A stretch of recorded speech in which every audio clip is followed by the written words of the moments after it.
Assalamu alaykum tordaşlar, yaxşımısızlar? Uyghur erki qırğınçılıq uçurawatıdı.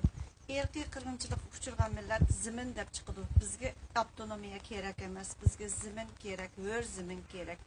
Hör ziminge erişemizsek, muşu tupraqlarda sınıp ketimiz, qeyrindaşlarımızdınki otuda puçulunub, nimeler, qaysı günlerini tatımız, şu günler ulaşqıncağı bilisiz. O zeminde fakat ve fakat Uygurlar erki qırğınçılıq uçurawatıdı. O zeminde yaşayatqan başqa milletlerinin özününki müstakil zemini var. Şunun üçün ularga erki qırğınçılıq elip baranmaydı. Fakat Uygurlar erki qırğınçılıq elip beriwatıdı. Eğer əxloşumuz joyida olsaq, avtonomiya deganlarga qarshi turishimiz kerak, xoinlarni tanishimiz kerak, düşmanimizni tanishimiz kerak, xoinlarga yo'q deyishimiz kerak. Uyghur erki qırğınçılıq uçurawatıdı. Sebebi biz aşu tupraqның egisi bo'lganligimiz uchun deb yo'q deyishimiz kerak. Şu sorunlardan keçerlişimiz kerak. Çünkü aşu sorundaki tamaqlarni, şu naqshi muzikalarni uyingizdan qo'yib anglayalaysiz, uyingizdan itib yeyalaysiz. Hem halal yeyalaysiz, pokiz yeyalaysiz.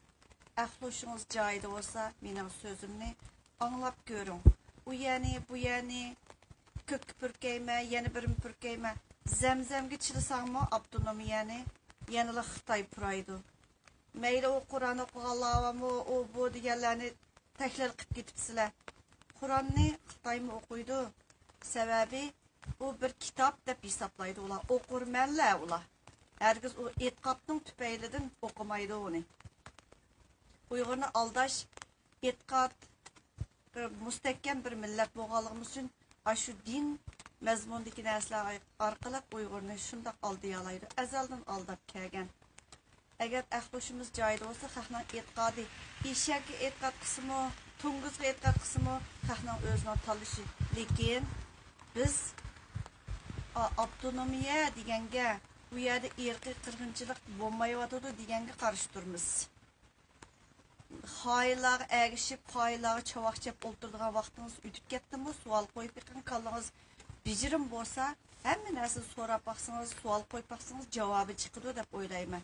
Uyg'ur erki qirg'inchilik uchirayotir. Erki qirg'inchilik uchirgan millat zimin deb chiqadi.